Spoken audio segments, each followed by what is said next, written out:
Topic 11. My weekend. My weekend is the time I enjoy the most because I can relax and do many fun activities.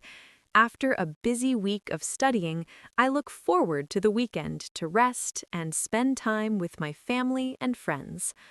On Saturday morning, I wake up a little later than usual.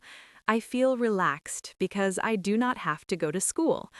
After I wake up, I brush my teeth, take a shower, and eat breakfast with my family. Then I help my parents with housework, such as cleaning my room or washing dishes.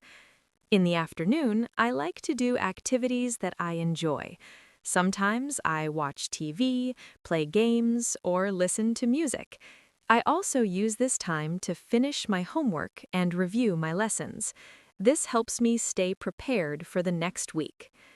On Sunday, I often spend time with my family. We may go out together, visit relatives, or eat at a restaurant. Sometimes we stay at home and enjoy a quiet day together. I also like meeting my friends to play sports or talk about our week. In the evening, I prepare for the next school day. I check my school bag, organize my books, and make sure everything is ready. This helps me feel confident and ready for Monday. My weekend is very important because it gives me time to relax, have fun, and spend time with the people I love. It helps me feel happy and ready for a new week.